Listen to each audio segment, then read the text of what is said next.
prend beaucoup de décisions par affect et pas par la raison. Et puis le quatrième patrimoine qu'on oublie souvent, c'est les entreprises. Les gens les plus riches en France ont leur patrimoine, les 5% des Français les plus riches. Donc, comment définirais-tu la gestion du patrimoine? En fait, est-ce que j'ai le droit de faire une tactique politique improbable? Ah, tu peux. Ok, alors je vais répondre à une question par une question. Oh là là. Ah là là, qu'est-ce que le patrimoine, Alice?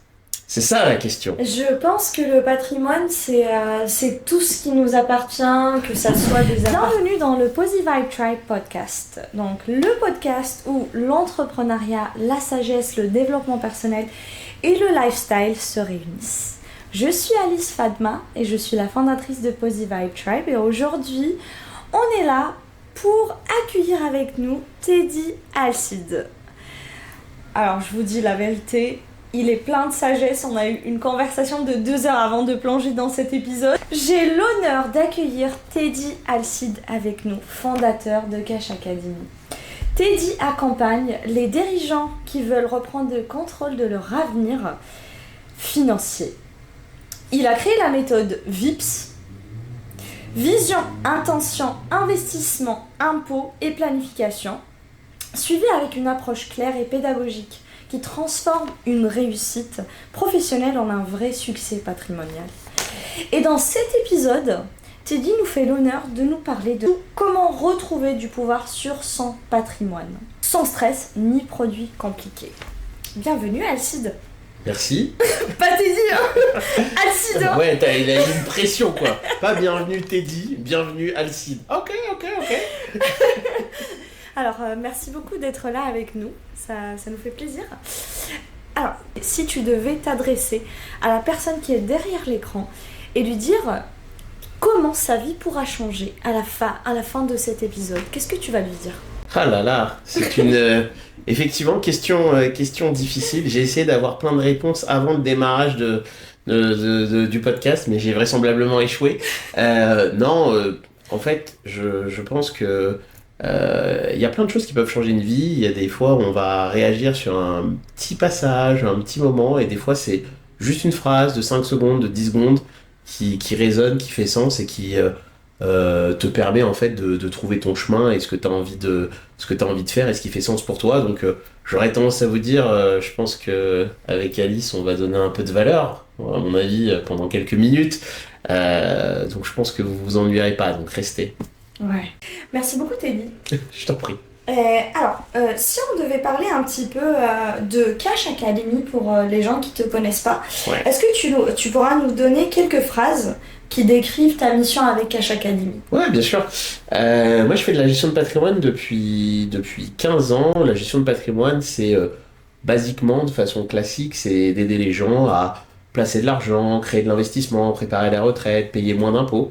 Et je me suis rendu compte au fil des années que, en fait, beaucoup de gens faisaient des produits, mais sans forcément comprendre pourquoi, par mimétisme, parce que le voisin a fait, parce que c'est à la mode, parce que le journal de TF1 en parle, mais sans forcément avoir compris comment fonctionne l'environnement, comment fonctionne le système capitaliste. Et en fait, Cash Academy, c'est né de cette idée de dire, avant de jouer à un jeu, il vaut mieux connaître les règles. Et si tu connais les règles, tu as plus de chances d'avoir du succès dans le jeu. Et Cash Academy, la mission de Cash Academy, c'est juste ça, c'est de t'aider à mieux comprendre ton environnement, mieux comprendre pourquoi il fonctionne comme il fonctionne, pour pouvoir en tirer le meilleur parti en fonction de ce que tu souhaites faire. Voilà en quelques mots. Ok, magnifique. Mais du coup, là tu as parlé d'un point très très important. Tu as dit comment comprendre ton environnement. Donc, que ce soit dans le business, que ce soit dans les relations humaines, on a toujours besoin de comprendre l'environnement, le contexte, la culture. Donc toi, dans le business ou la gestion du patrimoine, comment tu fais justement pour comprendre effectivement cet environnement-là? Ouais, je comprends. Et l'idée, en fait, c'est toujours de revenir aux principes fondamentaux. En fait, c'est vraiment de dire qu'à chaque fois, quelle que soit la thématique qu'on cherche à étudier, on a parfois tendance à la rendre extrêmement complexe parce qu'on va s'intéresser à des points de détail sans forcément avoir réussi à comprendre finalement effectivement cette moelle essentielle. Et nous, dans notre système à nous, l'idée, c'est qu'on est dans un système capitaliste. Alors, je dis pas ça d'un point de vue politique, je dis ça d'un point de vue économique. Et on est dans un système français qui existe depuis quelques années, qui a été façonné en grande partie via le Code civil par Napoléon Bonaparte. Et en fait, quand on prend en compte tous ces éléments-là, il y a énormément de règles du jeu qui s'éclairent. Parce qu'en fait, les choses ont vachement de sens. C'est juste que parfois, effectivement, quand on les regarde sur les 5 dernières années, 10 dernières années, on ne voit pas forcément la logique qui s'est déroulée dans les 200, 300 dernières années. Et moi, le job, en fait, c'est de vous rendre ça extrêmement simple, extrêmement limpide, pour que, en finalement quelques heures, vous puissiez comprendre comment ça marche sans forcément avoir besoin d'y avoir consacré une vie entière. Ok, magnifique. Parce que j'imagine que peut-être il y a plein de personnes qui nous écoutent qui sont pas forcément des gourous dans la gestion du patrimoine. Oh mon Dieu. Notamment moi. Hein. Donc, comment définirais-tu la gestion du patrimoine? Ah, tu peux. Ok, alors je vais répondre à une question par une question. Oh là là. Ah là là. Qu'est-ce que le patrimoine, Alice? C'est ça la question. Je pense que le patrimoine, c'est tout ce qui nous appartient, que ça soit des appartements, que ça soit de l'argent, que ça soit, que ça soit de l'héritage. Donc, Ok. pour moi, c'est ça le patrimoine. Hein. Ok, et effectivement, elle se débrouille très bien. Elle a fait comme plein de gens que j'ai en conférence. Elle a réussi à définir en partie le patrimoine. Et c'est vrai, il y a une notion d'argent, il y a une notion d'immobilier, il y a une notion d'entreprise. Mais en fait, si vous voulez, la première chose à avoir en tête dans le patrimoine, c'est que ton premier capital, en fait, c'est ton capital humain. Parce que, en réalité, tu peux avoir tout l'argent du monde.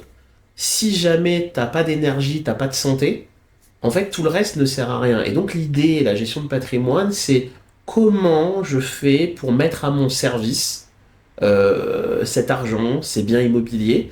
Et en fait, pour moi, la gestion de patrimoine, c'est ça, c'est cinq patrimoines, 5 capitaux à avoir. Un, le capital humain. 2, le capital financier, qui est un peu l'oxygène du patrimoine. C'est-à-dire que si vous en avez pas, vous êtes mort, mais si vous en avez trop, ça peut être compliqué. Le troisième capital, qui est le capital immobilier, que les Français aiment beaucoup, 60% des Français sont propriétaires, et l'immobilier, c'est un truc à la fois génial parce que c'est quelque chose qui peut s'acheter à crédit, mais c'est aussi quelque chose qui peut potentiellement coûter cher s'il est mal géré. Et c'est d'ailleurs souvent quelque chose où on prend beaucoup de décisions par affect et pas par la raison. Et puis le quatrième patrimoine qu'on oublie souvent, c'est les entreprises. Les gens les plus riches en France ont leur patrimoine, les 5% des Français les plus riches ont 80% de leur patrimoine dans des entreprises, en réalité, puisque l'entreprise permet de posséder à la fois de l'immobilier, à la fois d'autres entreprises, à la fois du financier. Et puis le cinquième patrimoine, c'est un peu la diversification. On va retrouver dedans les tableaux, les œuvres d'art, la crypto-monnaie, le bois, les bouteilles de vin, l'or, le diamant, voilà, tout ce qu'on peut dire. Et donc, pour répondre à ta question, la gestion de patrimoine, c'est de réussir à faire en sorte d'avoir un patrimoine qui se développe dans le temps, qu'on optimise et potentiellement qu'on transmet, le tout en le faisant travailler à notre service. Mais merci beaucoup pour les définitions. Je ne connaissais pas du tout les différents patrimoines, si je peux dire ça. Ouais, c'est ça. Voilà. Mais en fait, si par exemple, tu devais nous conseiller à quel âge faut-il commencer à investir dans le patrimoine, que ce soit immobilier, que ce soit crypto, que ce soit... Et dans quel peut-être patrimoine, maintenant, de nos jours, faut vraiment se diriger? Ok, en fait, alors on va faire une petite réponse comme on les aime de Normand. Il n'y a pas de bonne réponse. Non, en fait, ça dépend un petit peu d'où on vient, de notre projet de vie, etc. Mais ce qu'il faut garder en tête, c'est, allez, je sais pas où vous en êtes dans votre vie, mais in fine, en gros, il y a 3 règles à respecter. 1, il faut tout simplement gagner plus que ce qu'on dépense. Ça peut sembler simple, mais c'est déjà cette règle de base qui est importante. 2, sur cet argent que j'arrive à gagner en plus tous les mois, là, effectivement, il faut potentiellement l'investir. Et ce que j'entends par l'investir, c'est pas effectivement le mettre dans son matelas ou comme une de mes clientes, le cacher dans son congélateur. Histoire croustillante que je vous raconterai peut-être un jour.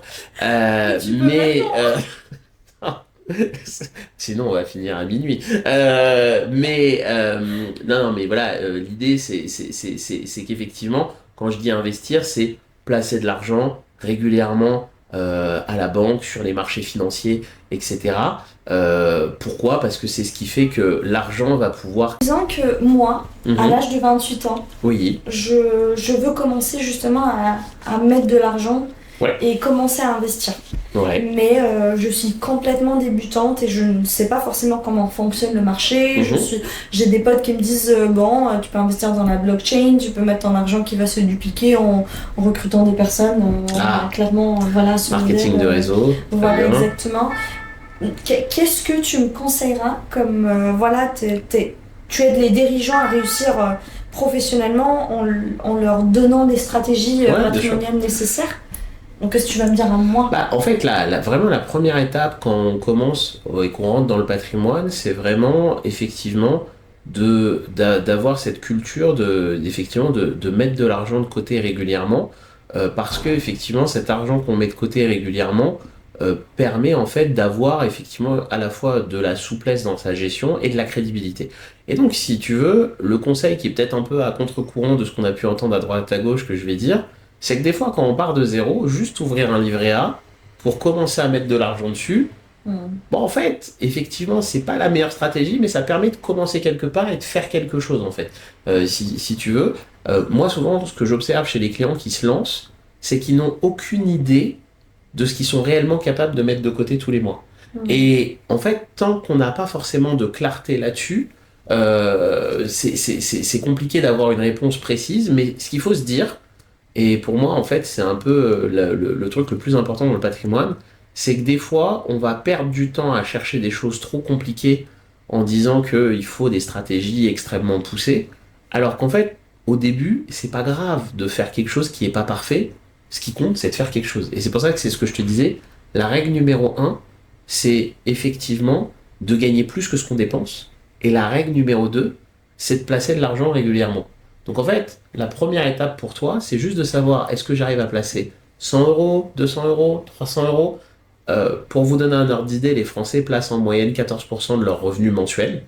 Maintenant, il n'y a pas de bonne ou de mauvaise méthode, hein. Il y a des gens qui mettent... on a des Spartiates qui arrivent à mettre 30% ou 40% de leur salaire de côté, Ah, et c'est incroyable. c'est énorme. Ouais, quand je visite leur maison, je suis toujours impressionné. Parce que c'est un truc que j'ai jamais su faire avec ma femme. Nous 15%, c'est très bien. Quand on voit des gens qui mettent... J'avais un client comme ça, lui, carrément, il bossait chez L'Oréal. Il arrivait à mettre de côté, je crois qu'il gagnait 3000 balles par mois, il mettait 2005 de côté. What? Bon, après, il habite chez son père. Ah oui, ok. Voilà, Ah oui, il faut bien laisser tomber D'ailleurs, le confort. tous ceux qui sont jeunes en alternance, vivez chez vos parents, mettez 80% du salaire de Ah côté, oui, c'est oui. c'est la meilleure chose à faire. Enfin, c'est vraiment. Et si mon fils entend ce truc-là, c'est bien pour les autres. Pour lui, Pas pour toi. pas pour toi, mais Ah, pour les ton autres, père. pour les autres, très très bien. Non, voilà. En fait, si tu veux effectivement, voilà, juste déjà être capable de mettre de l'argent de côté. Et après, effectivement, une fois que tu mets de l'argent de côté, souvent on va dire que, moi je considère que quand on parle d'épargne, je le disais tout à l'heure, l'épargne, l'argent, c'est un peu l'oxygène du patrimoine. Et moi j'aime bien voir l'argent comme un petit peu, si tu veux, l'essence que tu mets dans la voiture pour atteindre tes objectifs. Hmm. Et bon, il y a très peu de gens qui sont super contents d'aller faire de l'essence. Mais voilà. Mais l'idée, en fait, c'est vraiment de se dire que, en gros, pour moi, la première étape, c'est d'avoir vraiment de l'épargne de précaution. Épargne de précaution, c'est quoi? C'est 3 4 5 mois de dépenses mensuelles qu'on a mis de côté d'avance sur un livret A, sur un LDD, très simple. Et ça, en fait, c'est vraiment le matelas de sécurité. Si on a un souci, on sait que on a 3 4 5 mois de dépenses qui sont déjà là. Et comme ça, on sait que même si on avait un grave pépin, on n'est pas à la rue, on n'est pas en difficulté. Après, effectivement, pour moi, la deuxième étape, une fois que ça c'est fait, c'est effectivement d'aller chercher potentiellement des investissements qui sont plus rentables Hmm. sur les marchés financiers, notamment la bourse. Pourquoi la bourse? Parce que le gros avantage de la bourse, c'est que c'est un marché qui est transparent, c'est-à-dire qu'aujourd'hui, toutes les informations sont publiques. Alors bien sûr, il y a il y a des actions qui vont gagner plus que d'autres. On pourrait se faire un petit quiz si on avait le temps. Je vous dirais que si jamais on remonte il y a quelques années, en 2013 ou 2015, et que vous avez le choix d'investir potentiellement sur Domino's Pizza, sur Apple ou sur Air France, et que vous avez 1000 euros, où est-ce que vous allez? Où est-ce que tu irais? Si on remonte Apple. 2013, tu vas sur Apple. Apple. C'est ce que disent, alors on ne la brûle pas en commentaire parce que c'est ce que disent 95% des gens, mais ce qui aurait été le plus rentable, c'était Domino's Pizza. Ouais, En fait, parce que de la pizza pas bonne. Non, pardon, je m'excuse pour les gens de Domino's Pizza. Non, parce que ils ont développé un modèle de franchise. En fait, la pizza, c'est un produit qui a une rentabilité assez extraordinaire. Si vous n'êtes pas convaincu, allez faire un stage dans une pizzeria, vous verrez, c'est formidable. Ouais, on fait x4, x5 sur une pizza, c'est assez, Wow. c'est assez incroyable. Et ils ont développé ça, un modèle de franchise mondiale, et qui leur a permis d'avoir une croissance exponentielle, en fait, finalement, et une croissance qui est plus forte que celle d'Apple. Parce qu'Apple, c'est formidable, mais la marge que fait Apple par rapport à la marge qu'on fait dans une pizza est moins élevée. Pour le coup, ce qui explique que de 2013 à 2023, globalement, Domino's Pizza a eu une croissance qui était supérieure à celle d'Apple. Mais tout ça pour dire, et pour revenir à nous et à nos sujets, en fait, quand on commence dans l'investissement, justement, il ne faut pas chercher à faire directement les choses trop compliquées. C'est un peu, si vous voulez, le parallèle que j'ai envie de prendre, c'est un peu comme si vous êtes en train de vous dire, je commence à me mettre à la course à pied, mais je veux optimiser ma course à pied comme si j'étais Usain Bolt, quoi, en fait. En fait, ça, c'est techniquement pas possible au début. Et donc, si vous voulez, rester sur des choses simples, ouvrir effectivement un plan épargne-action ou une assurance vie, et là-dedans, après, potentiellement, juste acheter des choses très simples, par exemple ce qu'on appelle des ETF. Un ETF, sans faire des choses compliquées, c'est le fait d'acheter le marché. C'est-à-dire que au lieu de se dire que je dois choisir est-ce que j'achète du Apple, ou est-ce que j'achète du Microsoft, ou est-ce que j'achète du LVMH, c'est le fait d'acheter un marché global, en fait, et c'est directement, au lieu de choisir une entreprise, c'est d'acheter potentiellement les 40 meilleures entreprises françaises, ce qu'on appelle le CAC 40, ou les 500 meilleures entreprises américaines, ce qu'on appelle le S&P 500, ou pourquoi pas la sélection des meilleures entreprises mondiales, ce qu'on appelle le MSCI World. Et pour le coup, déjà juste ça, vous êtes sur quelque chose qui va rapporter de l'argent et qui va finalement créer de la valeur. Ce qu'il faut avoir en tête, bien sûr, c'est que quand on fait un investissement financier, vous avez beaucoup de gens en fait qui ont ce qui les bloque en fait, c'est le fait de dire ah oui, mais potentiellement je pourrais perdre de l'argent. Et si vous voulez, si j'avais un message à passer là-dessus, c'est que tout le monde a tendance à penser que le livret A est sûr. Et moi, ce que j'aime à dire sur le livret A, c'est qu'on est sûr de perdre de l'argent avec le livret A. Pourquoi? Parce que le livret A si tu veux, il a une rentabilité qui est plus faible que la rentabilité, enfin que l'inflation qu'on vit au quotidien. C'est-à-dire que au quotidien, on a des prix qui augmentent et on a une inflation qui est présente. L'inflation, en fait, si tu veux, en des termes simples, c'est soit l'augmentation de la masse monétaire, soit l'augmentation des prix. Il y a plusieurs façons de le définir. Mais ce qu'il faut juste garder en tête, c'est que dans un univers capitaliste, c'est assez classique d'avoir des prix qui montent dans le temps, en fait, globalement. Et donc, si ton argent, lui, stagne, bah, en fait, dans le temps, tu t'appauvris. Et c'est pour ça que aller sur les marchés financiers, c'est quelque chose d'intéressant, parce que les marchés financiers, d'une manière générale, croissent plus vite que l'inflation. Mais après, là, on est sur un truc un peu technique, mais bon. Incroyable. Waouh. Bon, j'ai noté pas mal de choses que je ne connaissais absolument pas. D'ailleurs, c'est quoi un LLD? LLD? Un LDD. LDD. Un LDD, c'est un livret de développement durable. Donc c'est des livrets, en fait, c'est des livrets que vous pouvez ouvrir avec votre banque. C'est gratuit, le virement est instantané entre votre compte courant et le livret bancaire. C'est comme un livret A, ça rapporte 1,7% de rentabilité à l'année, net. Le gros avantage de ça, c'est qu'il n'y a pas de frais. Mais après, de toute façon, ce que j'aurais tendance à vous dire, pour moi, en fait, voilà, prenez l'habitude de placer de l'argent régulièrement, ouvrez un livret A et un LDD, et quand ça fait 3-4 mois et que vous avez trouvé un peu votre rythme de croisière, là, ça vaut le coup de prendre un rendez-vous avec votre banque, de prendre un rendez-vous avec un conseiller en gestion de patrimoine, et de rencontrer effectivement des professionnels qui vont vous aiguiller en fonction de votre situation. Magnifique, notamment toi. Oui, moi je pense que elle est pas complètement prête, mais j'aurai un e-book sur cette thématique-là. On vous donnera l'adresse. Allez, ça marche. Téléchargez le e-book dans la description en bas.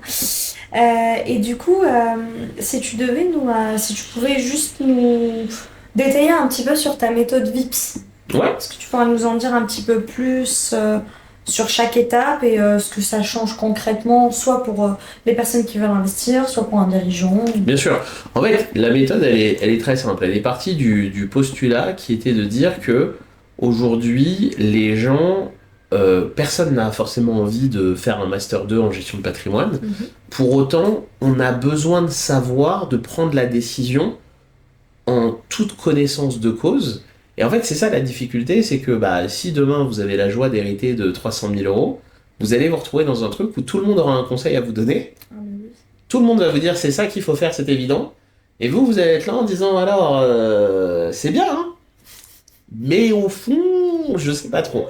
Et en fait, si vous voulez, la méthode VIP, c'est une méthode qui mélange deux éléments. Ça mélange à la fois une plateforme de formation avec un coaching individualisé qui vous permet en globalement 6 à 9 semaines d'avoir une compréhension fine de comment marche le marché, de ce que vous souhaitez faire pour pouvoir ensuite choisir la stratégie qui fait sens pour vous.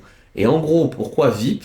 Parce que le V, c'est pour la vision. La vision, c'est ce que vous voulez faire. Concrètement, moi, en fait, je peux pas vous dire est-ce que la meilleure chose à manger, c'est des pâtes carbo ou des tomates mozzarella.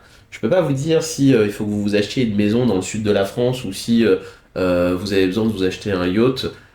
Tout ça, en fait, moi, je suis personne pour vous dire que ça, c'est mieux que ça. Ça, c'est votre vision à vous de ce que vous avez envie de faire. Il y a des clients qui vont vouloir payer 50 000 balles dans l'éducation de leurs enfants parce qu'ils veulent qu'ils aillent dans des écoles anglophones, qu'ils fassent des choses incroyables, etc.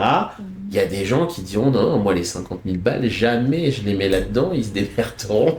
Et par contre, je vais m'acheter la voiture qui me fait plaisir. Et j'aurais tendance à vous dire, moi j'aurais fait ça. Moi, alors on enregistrera ce moment pour ses enfants. Et on la fera chanter après. Mais moi, si vous voulez, mon job, c'est pas de vous dire ce qui est bon pour vous, c'est par contre de vous aider à définir quelle est votre vision du monde, qu'est-ce que vous avez envie de faire, où est-ce que vous avez envie d'être dans 5 ans, dans 10 ans, dans 15 ans, dans 20 ans, dans 50 ans. Okay. Ça, c'est la vision. Ensuite, le deuxième point, c'est les intentions. Et les intentions, là, effectivement, on arrive sur la phase où... Alors, j'ai pas voulu mettre objectif, mais j'ai voulu mettre intention parce que vraiment, on va se fixer des caps. Se dire, tiens, voilà, moi j'aimerais être libre financièrement peut-être à 50 ans. Ou moi j'aimerais qu'à ma retraite je sois dans telle situation. Ou moi j'aimerais que quand mes enfants ils ont 20 ans, je puisse leur donner 100 000 balles pour qu'ils puissent acheter leur premier bien immobilier. Et ça, c'est vos intentions. Et puis ensuite, pour arriver à ces intentions, généralement, il faut utiliser des investissements.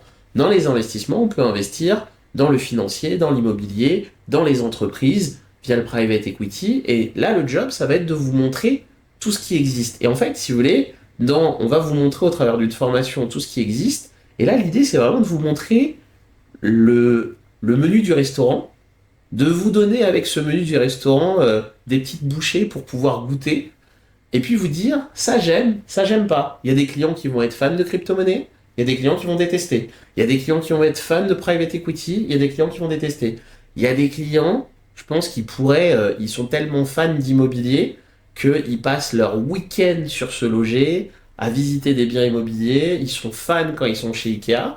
Et puis vous avez des clients comme moi, où moi je pense que quand je suis dans Ikea, je fais un malaise en fait. Il y a trop de possibilités en fait.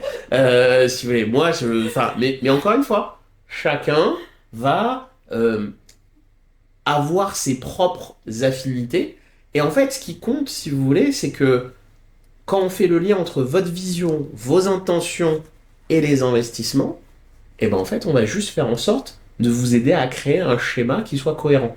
Et puis après, la deuxième partie, le dernier I, les impôts, le fameux frottement fiscal, parce que comme je le disais tout à l'heure, en France, on a ce qu'on appelle un contrat social. Le contrat social, c'est quoi ? C'est juste le fait de dire qu'on a tous plus ou moins accepté de payer des impôts et des taxes qui permettent de mettre en place un système de solidarité qui permet de financer les écoles, les hôpitaux, etc. Et en fait, moi, mon propos, c'est pas de dire que les impôts, c'est bien ou c'est mal. Mon propos, c'est juste de vous expliquer comment ça fonctionne, en ayant en tête que dans le système français, les impôts sont faits effectivement pour faire fonctionner le contrat social, mais qu'à côté des impôts, il y a en France à peu près 470 niches fiscales différentes qui permettent de payer moins d'impôts. Et alors, on va tout de suite tuer un mythe. La niche fiscale ne vous fait pas gagner d'argent. La niche fiscale, en fait, c'est juste un truc que l'État a créé pour flécher l'épargne des particuliers vers des missions de service public qu'il ne peut pas faire lui-même. Par exemple, vous pouvez demain réduire vos impôts à peu près de 40 à 50 000 euros par année, ce qui est énorme, en investissant dans des tracteurs à La Réunion. Là, t'es fan, hein? T'as envie d'investir dans un tracteur à La Réunion.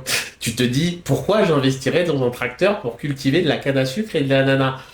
Ouais, mais en fait, non, t'as pas envie de le faire. C'est juste que si tu le fais, t'as une réduction d'impôt en face. Pourquoi il y a cette réduction d'impôt en face? Parce que ça permet d'entretenir l'agriculture des dom-toms, d'avoir finalement une forme de productivité qui va permettre de créer des emplois et qui va permettre que le système dans sa globalité fonctionne. C'est un peu pareil que les angel investors, les investisseurs. D'une certaine manière, mais à part que là, on est dans un cadre avec une réduction d'impôt. Mais effectivement, c'est ça l'idée. Et en fait, si vous voulez, la niche fiscale, pourquoi c'est hyper important de la comprendre? Je prends souvent cet exemple, j'ai des clients qui sont médecins. Vous voyez, un médecin généraliste, c'est entre 90 à 110 000 euros de revenus à l'année, à peu près. Alors, je ne vais pas rentrer dans le débat ici de dire est-ce que c'est beaucoup, pas beaucoup, machin, etc. Je pourrais vous dire que si j'ai quand même un avis perso sur le fait que pour ce qu'ils font comme travail, c'est pas énorme parce qu'en réalité, ils ont un vrai rôle dans la société qui est souvent sous-évalué, mais bon, c'est pas le sujet ici. Et en gros, pour vous donner un ordre d'idée, un médecin généraliste qui ne met jamais en place aucune stratégie de défiscalisation, généralement, on va le retrouver au moment de sa retraite avec une retraite autour des 3 500 euros par mois et un patrimoine de 400 000 euros. Alors, c'est plus que la moyenne des Français. Par contre, quand vous avez passé toute une partie de votre vie à gagner autour des 100, 110 000 euros et que vous passez à 3 400 euros à la retraite, ça vous fait bizarre en fait, en termes de chute. Et voilà. Et par contre, un médecin qui aura mis en place des stratégies de défiscalisation, avec le même revenu, on va le retrouver à la retraite plutôt avec un patrimoine d'1,2 million et avec des revenus mensuels plutôt autour de 6 000, 6 500 euros. Et donc, tout ça pour vous dire que c'est pour ça que les niches fiscales en France, c'est un vrai sujet qui est extrêmement important et qu'il faut comprendre. Et dans cette méthode VIP, en fait, il y a tout un chapitre où on vous explique voilà, comment ça marche, qu'est-ce que ça vous apporte, comment ça fonctionne. Et le but, encore une fois, c'est pas de dire oh là là, on paye trop d'impôts. C'est juste que vous compreniez le système pour pouvoir l'utiliser à votre avantage. Et puis, mais est-ce que tu penses qu'on devrait se renseigner là-dessus? Tout le monde. En fait, tout le monde devrait se renseigner parce que, encore une fois, en étant français, en habitant en France, on est dans un système où les impôts font partie du système. Et pour moi, en fait, si vous voulez, personne n'aurait le droit de prendre une voiture sans avoir passé le permis de conduire. Et pourtant, on a de l'argent dans notre poche sans jamais s'être renseigné. Attention, maintenant, il y a les voitures sans permis. Il y a les voitures sans... Effectivement. Moi, après, vu la vitesse de la voiture sans permis... Il n'y a pas en fait d'investissement sans se renseigner. Moi, je pense que, voilà, en tout cas, pour moi, je pense que c'est hyper important de comprendre le système, parce que je vous assure que je rencontre des gens, je pense à un petit couple très charmant, madame est fonctionnaire, monsieur, il est fonctionnaire aussi puisqu'il est militaire, et eux, ils s'étaient jamais trop renseignés sur leurs impôts, et eux, typiquement, ils font partie des 50% des Français qui font des erreurs sur leur déclaration d'impôts, mais des erreurs à leur désavantage, pensant bien faire. Et quand je leur ai montré que ça faisait des années qu'ils donnaient 500 balles de trop aux impôts tous les ans, bah après, encore une fois, si vous êtes généreux, il n'y a pas de souci, je peux vous laisser mon RIB. Mais j'ai un projet Maldives. On vous mettra dans la description aussi mon RIB. On vous remercie. On partage. Je suis pas sûr que ma femme, tu vois, le projet Maldives, on s'adaptera. Mais voilà. Et donc c'est pour ça que effectivement, pour moi, sur les impôts, c'est crucial de se renseigner parce que voilà, il faut comprendre la règle du jeu, quoi, en fait. Et puis après, pour finir la méthode VIP, il y a les 2 lettres qui font absolument pas rêver les gens, mais qui sont cruciales. Le P de planification et le S de suivi. Parce qu'en fait, si vous voulez, vous pouvez pas... En fait, la finance, c'est une compétence douce. Ce que je veux dire par là, c'est que c'est une compétence que n'importe qui peut développer. Soft skill. Exactement. Mais qui se gère en réalité dans le temps, avec de la régularité. Et en fait, là-dessus, et c'est ça qui est génial dans un univers capitaliste, en fait, par définition, ce qu'il faut comprendre, si on revient dans les principes premiers 30 secondes, c'est que le capitalisme, par essence, est croissant. Ça veut dire que, en fait, même s'il y a des crises, des fois, la crise, elle est là pour nettoyer un peu le système, mais en réalité, le capitalisme, dans le temps, c'est toujours un système croissant. Bon, si un jour vous vous ennuyez, le samedi, je fais des confs là-dessus, je peux passer 3 heures à vous expliquer pourquoi, mais bon, je pense que 90% des gens en ont rien à foutre. Mais en tout cas, restez sur le fait que le capitalisme, c'est un système croissant dans le temps. Et donc, si vous investissez dans le système, bah, vous allez vous laisser porter par le système et votre patrimoine va croître. Alors que si vous investissez pas et que vous restez sur place, bah, vous restez sur place pendant que le système croît. Mécaniquement, vous vous appauvrissez. Et donc, c'est pour ça que, si vous voulez, la planification et le suivi, c'est vraiment une clé. Mais encore une fois, une fois que vous avez compris les règles du jeu, l'idée, c'est pas d'y passer 3 heures par jour, etc. En fait, une fois que vous avez compris comment ça fonctionne, votre suivi, en fait, c'est 5 minutes par mois. Et à la limite, au moment des impôts, allez, c'est 1 heure pour faire le bilan de l'année. Mais en fait, on peut vraiment rendre ça de façon simple. Et donc, la méthode VIP, c'est vous construire cet écosystème qui va vous permettre, en fin de parcours, de reprendre le pouvoir sur votre argent et d'avancer dans la bonne direction. C'est magnifique tout ça. Merci. Je vais appliquer ça sur moi. Eh ben, bon. N'hésite pas. Je vais me préparer psychologiquement pour ce petit changement. Teddy, une des facettes aussi sur lesquelles j'aimerais bien qu'on parle, c'est ta facette du networker. Ok. Ta facette, donc Teddy, c'est là où je l'ai rencontré d'ailleurs. Il a organisé un after-work business auquel j'ai assisté. Et honnêtement, grâce à lui, j'ai réussi à avoir des partenariats dans mon business, etc.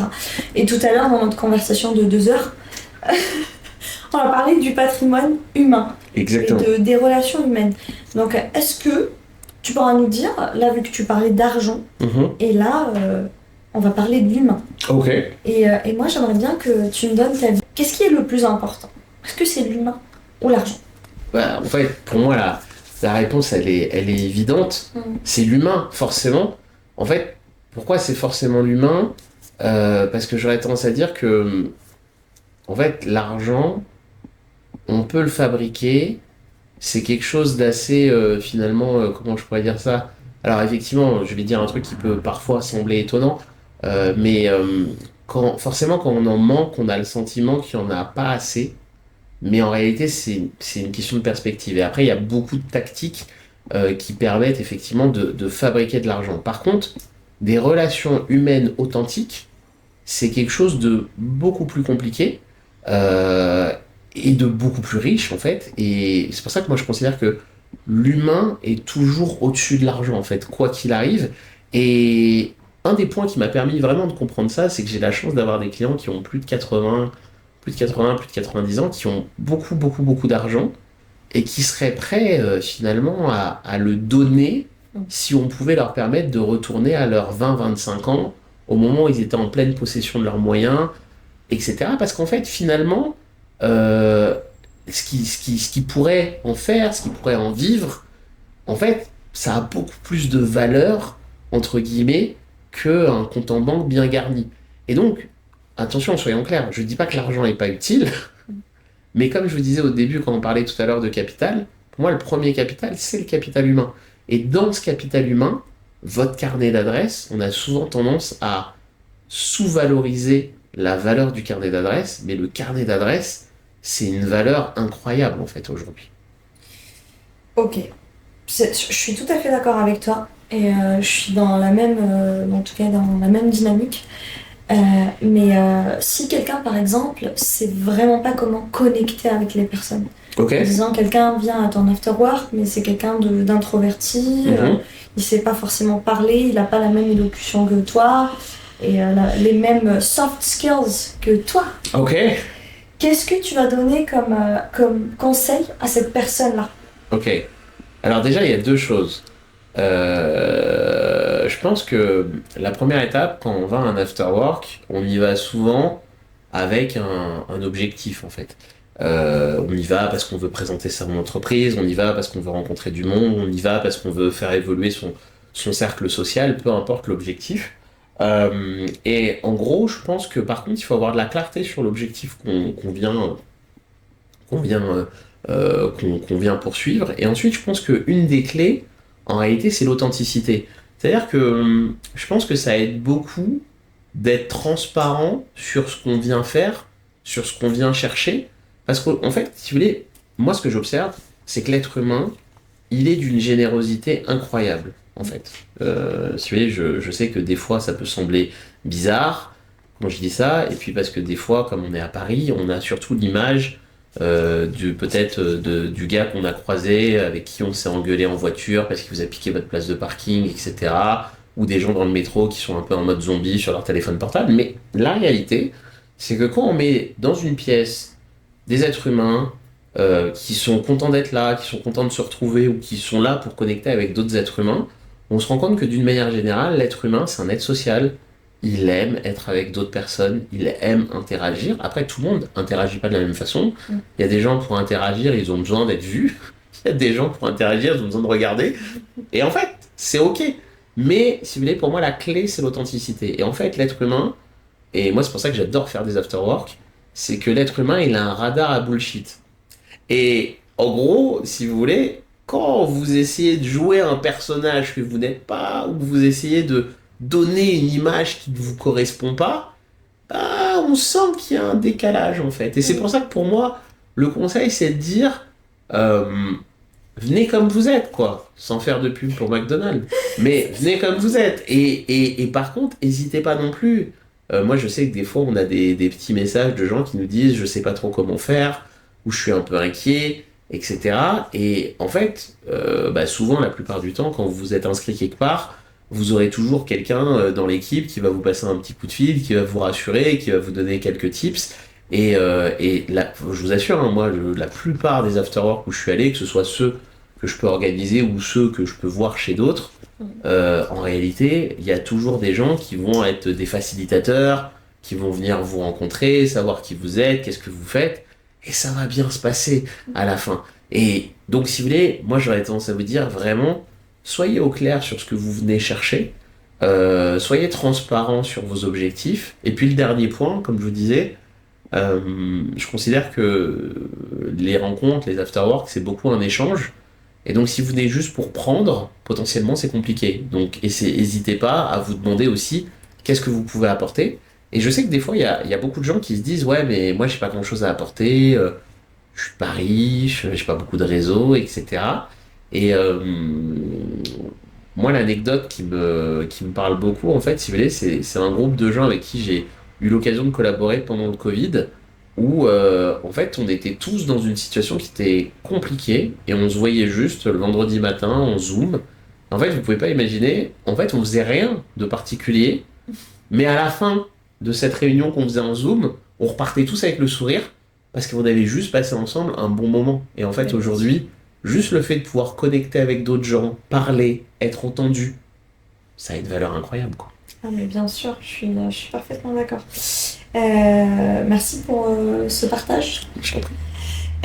Je suis entre deux questions, mais je vais commencer par la première, qui est, tu vois, quand tu vas à un afterwork, comme tu dis, faut pas généralement aller dans l'objectif d'en tirer profit vers la fin de la soirée, mais en fait, il y a des gens qui sont...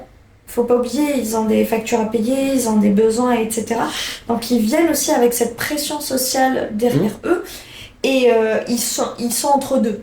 C'est soit je fais moi, c'est soit je serai authentique, c'est soit il faut que je fasse mon chiffre d'affaires de 100 000 euros par mois. Donc en fait, ça sera quoi le conseil que tu donneras à cette personne-là? Ok, je vois l'idée. L'idée en fait c'est que comme je disais, je pense qu'il faut savoir venir à un afterwork en étant effectivement authentique, et dans l'authenticité, le fait d'être dans une phase où tu as besoin de faire du chiffre, de rentrer des nouveaux clients, etc., c'est quelque chose qui fait partie du jeu en fait pour moi.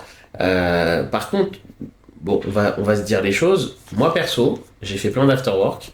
J'ai jamais vu quelqu'un sortir le chéquier au milieu de l'afterwork en disant c'est bon, j'achète. À la limite, si c'est des petits produits à 10 euros, 15 euros, bon, pourquoi pas. Mais sur des produits, je sais pas, sur du high ticket ou sur des choses même plus confidentielles, je pense qu'au milieu de 50 personnes, je vois pas bien les gens sortir leur chéquier. Et donc, moi, ce que j'aurais tendance à vous dire, c'est que quand vous allez à un afterwork, ce qu'il faut réussir à découper en amont, c'est quel est votre process commercial. C'est-à-dire, vous avez besoin de rencontrer combien de personnes pour obtenir un rendez-vous. Et sur ce rendez-vous, vous avez besoin de combien de rendez-vous pour potentiellement faire une vente. Et on fait de la rétro-ingénierie en se disant, OK, pour faire une vente, j'ai besoin de tant de rendez-vous. Pour faire tant de rendez-vous, j'ai besoin de rencontrer tant de personnes.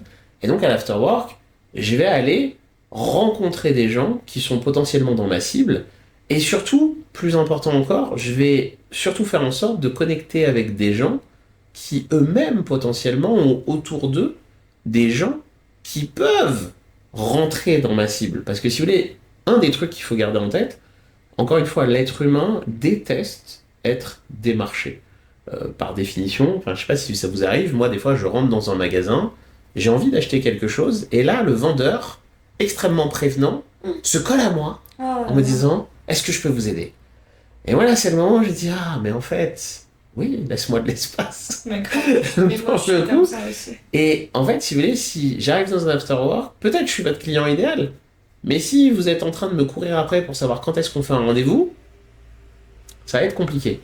En revanche, si vous me dites un truc du genre, Teddy, moi j'ai l'objectif d'accompagner 10 chefs d'entreprise qui font, enfin, je sais pas moi, qui ont plus de 10 collaborateurs et qui font, je sais pas moi, moins de 5 millions de chiffre d'affaires, je dis n'importe quoi, est-ce que vous les connaîtriez? Parce que moi, je pense que pour ces gens-là, je peux apporter ça, ça, ça et ça.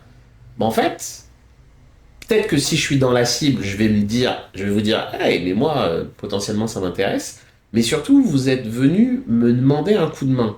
Et en fait, j'ai mécaniquement plus envie de vous aider que si vous êtes en train de me démarcher de façon agressive. Et c'est pour ça que je vous disais, encore une fois, il faut être au clair sur ce que vous cherchez.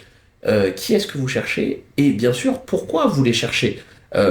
Qu'est-ce que vous pouvez leur apporter? Parce que c'est toujours pareil. Ok, je vais vous filer un coup de main. Mais si, par exemple, Alice me dit qu'elle veut vendre des prestations de coaching et que moi, j'appelle tous mes copains en disant « Hey, contacte Alice, elle est super sympa », le résultat, il est pas incroyable, quoi, en fait, entre guillemets, parce que les gens vont me dire « Mais je la contacte pourquoi ?» Et donc, c'est pour ça que, si vous voulez, vous, votre job, quand vous allez dans un afterwork, c'est, pour moi, il y a 3 phases, toujours les mêmes. 1, il faut connecter avec des gens.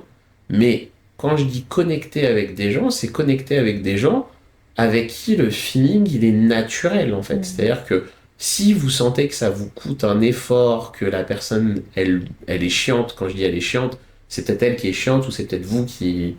Bref, mais le sujet, c'est que vous sentez que la relation, elle n'est pas fluide, quoi, en fait, entre guillemets. Pour moi, quand la relation, elle n'est pas fluide, ça sert à rien d'insister. Il y a, vous savez, comme on dit, hein, plaire à tout le monde, c'est plaire à n'importe qui. Et donc, je sais pas, on est combien de milliards sur Terre et on est combien de... en France, je crois que la stat, c'est 1 million d'entrepreneurs, un truc comme ça. Donc, si ça marche pas avec telle personne, ça marchera avec une autre. Et donc, pour moi, toujours 3 règles. 1, faut que je connecte. 2, une fois que j'ai connecté avec ces gens-là, faut que je leur donne les éléments de langage liés à mon business, qu'ils comprennent qu'est-ce que je suis capable de faire et surtout qu'ils le comprennent en 10 secondes. C'est-à-dire que souvent, on a dans les afterworks des gens qui se présentent de façon ultra longue et à la fin, on ne sait pas. Et 3, je pense qu'il faut entretenir le lien parce que un des trucs qu'il faut garder en tête, c'est que tout le monde a envie d'aider, mais on a tous nos vies, nos occupations, nos imprévus, les choses qui tombent un peu comme ça. Et en fait, des fois, je vois des gens qui espèrent, en allant à un afterwork, dire ah ouais, je suis allé à un afterwork et direct, quelqu'un m'a arrêté et il m'a confié 1 million d'euros. J'ai pas pu dire non. Bah, si ça vous est arrivé, dites-moi. Hein. Mais moi, j'ai jamais vu un truc comme ça. En revanche, c'est parce que vous allez développer une relation, c'est parce que vous allez rappeler les gens régulièrement, c'est parce que vous allez être capable, entre guillemets, de créer un lien qui est authentique, qui est réel et qui est sincère, qu'à un moment, les gens vont avoir envie de bosser avec vous. Et donc pour moi, l'afterwork, si vous voulez, c'est juste la porte d'entrée qui vous permet ensuite de fabriquer le réseau qui fait sens pour vous. Là, tu as évoqué quelque chose que je trouve très très importante, qui est plaire aux gens. Ah. Bon, moi j'ai une philosophie assez particulière sur plaire. J'ai pas besoin de plaire à tout le monde. Mais je pense que... Enfin bon, tu me diras, dans tous les cas, ma question est très précise. Est-ce que tu penses qu'il faut se faire respecter ou plaire à tout le monde qui est plus important? Lequel est plus important entre les deux? Et si l'un ou l'autre, comment on arrive à se faire respecter? Ouais, c'est compliqué. En fait, c'est marrant parce que c'est une question d'objectif. En fait, c'est toujours pareil. Des fois, on a des gens... pour moi, c'est une question de phase dans ton business. Effectivement, quand tu démarres, souvent, tu vas avoir besoin de plaire à plein de gens, mais plus parce que tu as besoin de savoir qu'est-ce qui marche pour toi, qu'est-ce qui marche pas pour toi. Et j'aurais tendance à dire que dans une phase de démarrage, je trouve ça assez ok d'être dans une phase où finalement tu prends un peu tout et n'importe quoi, t'essayes de plaire, parce qu'en fait, tu es en train d'essayer de savoir qu'est-ce qui est fait pour toi, qu'est-ce qui est pas fait pour toi. En revanche, je pense que dans une deuxième phase, dès lors que tu as identifié avec précision ton offre, ton avatar, ton moyen de delivery, là, à mon sens, il faut être dans une phase où, par contre, on a de la certitude et on va être clair sur ce qu'on veut pas, ce qu'on attend, ce qu'on n'attend pas. Et j'aurais tendance à dire que là, on rentre dans une phase où c'est plus à nous de nous adapter aux clients, mais c'est plutôt aux clients de s'adapter à nous et de dire ok, j'achète ou j'achète pas, quoi, en fait. Mais encore une fois, ce qui est intéressant dans ta question, c'est que c'est une question de profil, mais moi l'idée que j'aime garder dans le business, c'est que je considère qu'il y a des phases d'ouverture, il y a des phases de fermeture, et que voilà, il faut savoir être à l'écoute de son marché, mais après à un moment il faut savoir aussi donner une direction claire et dans cette direction effectivement imposer un cadre et un cadre dans lequel effectivement on va travailler dans nos conditions, à nos conditions. Voilà ce que je peux te dire en quelques mots. Ok. Donc en fait, le fait aussi de se faire respecter, est-ce que toi tu penses que tu plais ou les gens te respectent? Il y a un peu des deux parce que en fait je pense qu'il y a des gens qui bossent avec moi parce qu'ils m'apprécient. Mais il y a des gens qui bossent avec moi, pas, ils m'apprécient pas, mais ils savent que mon cadre fonctionne. Ok. Donc, en fait, il y a un peu des deux, mais en gros, si tu veux, pour moi, l'idée à garder en tête, c'est la suivante. Si tu es face à un problème crucial, et que dans ce problème crucial, tu as le choix entre quelqu'un que tu aimes bien et quelqu'un qui est bon, a priori, tu choisiras celui qui est bon. Et donc, c'est pour ça que, si tu veux, je trouve que voilà, je prends souvent cet exemple-là qui consiste à dire, il faut vraiment se dire que plus tu résous un problème qui est brûlant et qui est crucial, plus tu vas être en capacité d'imposer ton cadre.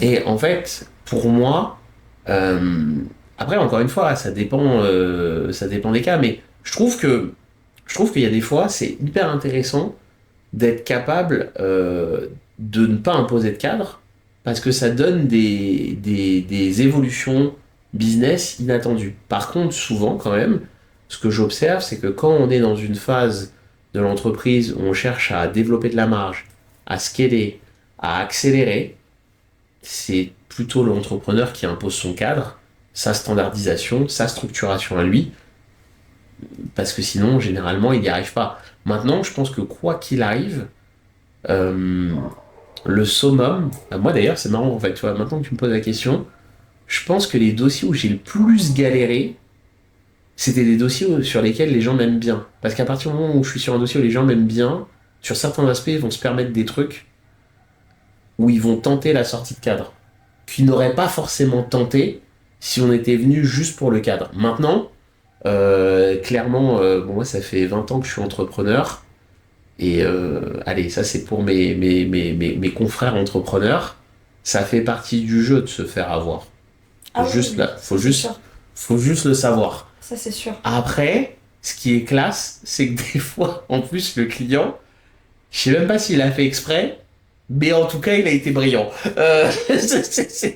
Et moi, si vous voulez, j'ai des petits spécimens comme ça où à chaque fois, je me dis, ah, ok, belle défaite. Mais mérité, mais qui me permet après de progresser.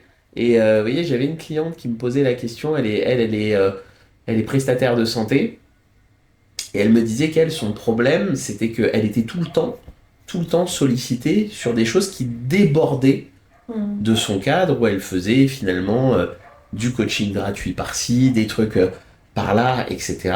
Et en fait, moi justement, le conseil que je lui ai donné, c'était de lui dire, écoute, t'es super forte dans ce que tu fais, donc dès que ça sort du cadre, en fait, comme tu as envie d'aider, ok, amène la réponse. Par contre, tout de suite, une fois que tu as amené une réponse en 10-15 secondes, tout de suite, rappelle, attention, ça, c'est pas une prestation qui était prévue dans ce qu'on était censé faire ensemble. Est-ce que tu veux qu'on élargisse le cadre de la prestation ou est-ce que tu traites ce problème ailleurs? Et tu vois, c'est ce truc de tout de suite. Vendre sans vendre. C'est ça. Et tout de suite, en fait, parce qu'il y a vraiment des clients, et ça c'est important, je pense qu'il y a vraiment des clients de bonne foi, ils pensent que c'est dans le cadre. Et c'est à vous, des fois, de pouvoir recadrer. Enfin, je pense à mes clients qui sont dans le BTP, où typiquement, des fois, ça arrive que la personne dit « Ah, mais je croyais que ça, vous alliez le faire. » Ben non, pas vraiment. C'était pas dans le devis. Ah bon, vous êtes sûr? Ah bah oui. Eh ben oui. Mais encore une fois, dites-vous, et c'est ça qui est marrant dans le commerce, moi c'était vraiment le truc qui me faisait, ou quand il y a 20 ans, quand j'avais 20 ans et que j'étais au démarrage, clairement, où je me suis fait avoir des centaines de fois parce que j'osais pas dire non, j'étais mal à l'aise, etc., etc. Et puis après j'ai découvert plus tard, mais après ça c'est une histoire d'âge et d'expérience, qu'en fait, plus on dit non, plus on est désirable. Et ça, c'est une autre... Tu peux redire ça, s'il te plaît? Plus on dit non, plus on est désirable. Ah, elle est forte, cette phrase. Ouais, et ça, c'est un truc... Bref. Je pourrais vous le raconter à une autre occasion. Mais tu as raison, parce que quand je réfléchis au nombre de personnes qui me sollicitent pour que je les voie, et je dis non parce que j'ai pas le temps, plus ces gens, ils continuent de me relancer... pour que je les vois. Ah mais... Et c'est pour ça que... Mais comme je dis, en fait, c'est ça qui est assez amusant, c'est que des fois, dans l'entrepreneuriat, on cherche des clients. Donc comme on cherche des clients, on a cette illusion de dire, il faut que je dise oui à tout, que je fasse pas cher, que je sois le plus rapide, que je sois le plus efficace. Alors qu'en fait, aujourd'hui, regardez, hein, toutes les boîtes qui sont millionnaires, milliardaires, qui font des services, etc., incroyables, à quel moment ils ont vraiment un service qui est incroyable? Ah non. C'est très rare, quoi, en fait. C'est très rare, mais ils ont atteint une taille qui leur permet, mais quoi qu'il arrive, en atteignant cette taille, ils se sont permis à un moment ou un autre, et généralement assez tôt, de donner un cadre où finalement le client a été amené potentiellement à respecter un cadre qui finalement donnait moins de services que ce que d'autres auraient pu donner. Magnifique. Tu as aussi une histoire BNI très forte. Tu étais président d'un club BNI pendant la période du Covid. Est-ce que tu pourras nous parler un petit peu de l'importance d'avoir un réseau, de faire partie d'une communauté et de se sentir soutenu autant qu'entrepreneur? Ouais, bien sûr. En fait, c'est ce que je dis souvent, le BNI, c'était marrant parce que moi, la première fois que je suis allé dans un BNI, j'avais pas compris c'était quoi un BNI. Les premiers invités que j'ai invités, des fois, m'ont dit, mais ton truc, c'est pas une secte, là? Les gens, ils font des choses bizarres, etc. Vous inquiétez pas, c'est un vendredi matin au petit déjeuner et on brûle des croissants. Ça va bien se passer.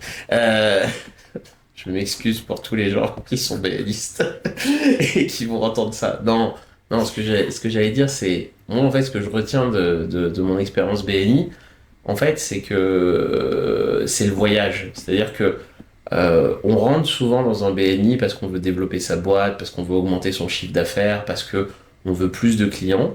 Et souvent, on reste parce qu'on se rend compte que humainement, professionnellement, on grandit grâce à nos co-membres qui vont en fait finalement nous aider, nous aiguiller, nous apprendre à mieux nous connaître et nous apprendre à progresser. Et en fait, si vous voulez, je pense que la force ultime d'un BNI, c'est on dit souvent qu'on est la somme des 5 personnes qu'on fréquente le plus. Et en fait, si vous voulez, ce qui est fort dans un BNI, c'est que vous allez être assis à la même table qu'un notaire, qu'un expert comptable, qu'un agent immobilier, qu'un gestionnaire de patrimoine, qu'un géomètre, qu'un courtier en assurance, peut-être qu'un plombier, qu'un électricien, qu'un coach, qu'un thérapeute. Et en fait, si vous voulez, l'idée, c'est que ces gens-là, progressivement, chacun, vont vous apporter des touches dans leur domaine à eux, des petits conseils qui sont pas forcément valorisables, mais qui font que, un, vous allez jamais être seul, que deux, vous allez progresser parce que vous allez apprendre des choses qui mécaniquement élargissent votre zone de confort, et qui, trois, en plus, vont vous permettre, en fait, de semaine en semaine, de mois en mois, de développer votre capacité commerciale. Et moi, un des trucs qui m'avait toujours impressionné, c'est que ça m'est souvent arrivé dans la gestion de patrimoine de me dire: ah, j'ai trouvé une idée géniale, elle est brillante, j'en suis sûr. Je vais la raconter à mes commandes BNI un vendredi matin, et je vois les têtes, et je vois que moi, je l'ai trouvé génial, Mais pas eux. mais pas eux. Et si vous voulez, alors sur le coup, l'ego en prend un petit coup. L'ego, il dit: est-ce qu'on est bien sûr? Ouais. Mais en fait, c'est puissant parce que finalement, ça vous aide à vous mettre progressivement dans la peau de votre client. Et moi, ça m'a fait progresser parce que ça m'a permis des fois d'aller voir des gens en disant: mais toi, t'es bien dans cette situation-là. C'est quoi qui te bloque? Pourquoi tu fais pas ça? Pourquoi tu t'investis pas? Et en fait, c'est très intéressant parce que vous avez les gens qui vous livrent, brut de décoffrage, leur vision à eux. Et encore une fois, leur vision, elle est ni bonne ni mauvaise, mais ça vous permet de vous dire: ah, ok, mon marché résonne comme ça. Prenez l'histoire de la retraite, c'est très intéressant parce que vous discutez avec des gens qui vous disent: ah ouais, mais de toute façon, moi, la retraite, il n'y en aura pas, hein. Donc pourquoi je me ferais chier à y passer de l'énergie? Et en fait, ça vous permet, entre guillemets, d'avoir une étude de marché live qui est de plus en plus puissante et qui vous permet effectivement, en tant qu'entrepreneur, de grandir et d'avancer. Magnifique. Alors, on se rapproche de la fin, Teddy. Très On va bien. pas dire acide. Mon Dieu. Attends, on va chercher un peu de C'est quoi champagne quand tout même de suite. acide? On va pas se voiler la On face. va pas se voiler la C'est bon. face. Et puis ça fait bien comme prénom aussi. Ouais, mais c'est un prénom de C'est un base. C'est un prénom Mais voilà. grec, si je ne dis pas de Tu vois, je ne bêtises. suis pas trompée en fait. On t'a dit C'est acide. c'est ça, c'est ça. C'est mon cerveau. Alors, ce sera quoi tes derniers mots avant de nous quitter? Mes derniers mots, Ouais. avant de quitter cette terre. Quelle pression. Avant de quitter Positive Tribe. Non, en fait, c'est marrant comme question. Moi, je dirais que, alors c'est toujours, si vous êtes entrepreneur ou si vous êtes investisseur, on vit des moments qui sont tout bonnement incroyables. Parce que, en fait, on traverse une situation de crise qui dit pas trop son nom, même si on n'a pas besoin d'avoir fait des études supérieures pour bien comprendre qu'on a légèrement une crise économique, une crise politique, une crise de représentativité, une crise immobilière, existentielle.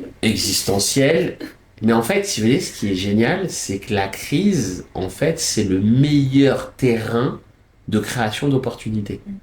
Et en fait, moi, ce que j'ai envie de vous partager, c'est de vous dire que, en fait, la vie, elle est pas faite contre vous, elle est faite juste pour vous.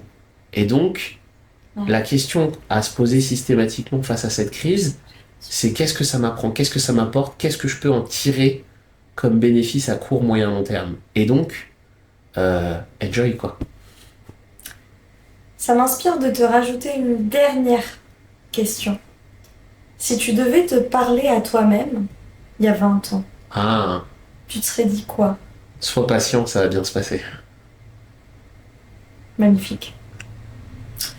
Bon, bah, on est arrivé à la fin de cet épisode, mais très très très intéressant. J'ai appris tellement de choses. Je vais pas faire le recap parce que ça va être un petit peu lent. J'ai pris beaucoup de notes. Ok. Voilà. Merci beaucoup d'avoir été ici avec nous, Teddy. Eh ben, je t'en prie. Merci à toi. Et vous voyez, on finit sur une note d'eau. D'eau. Voilà. Bon, qui sait, hein. On sait jamais. Donc, merci beaucoup d'avoir été ici avec nous jusqu'à la fin de cet épisode. Si vous avez apprécié ce que Teddy vous a enseigné, nous a tous enseigné aujourd'hui, n'hésitez pas à aller le suivre sur LinkedIn. Je vais mettre le lien juste dans la description en bas. Je vais mettre le lien pour aller voir son site aussi. Puis après, n'hésitez pas à rejoindre les afterworks qu'il organise. Je vous promets qu'il mérite le coup. Ça vaut le coup, hein. Donc là, j'ai traduit quelque chose de l'anglais. It's worth it. Voilà. C'est pour ça que la forme était... Non, la forme est... C'est chelou, ça. It is worth it. Ça vaut le coup. Ok. Donc, bon, bah, si vous aimez bien, n'hésitez pas à laisser un petit like et puis à vous inscrire, à nous suivre sur les réseaux sociaux et à partager cet épisode-là avec quelqu'un qui a envie d'écouter les conseils que Teddy nous a partagés aujourd'hui. Et puis, on se verra dans un prochain épisode. Merci. Merci à toi. Oh là là. Oh là là. Oh là là. Bah, merci beaucoup, Elsie. Non, mais c'est pas possible. Teddy. Le prénom, c'est Teddy. Tu sais que je sais. Non, ce qui va être marrant, c'est que au niveau du montage, je souffre pour toi. Mais Moi, je souffre pour Maria parce que c'est elle qui fait le montage. La pauvre. écoute, Maria, on t'embrasse. Sorry, Maria.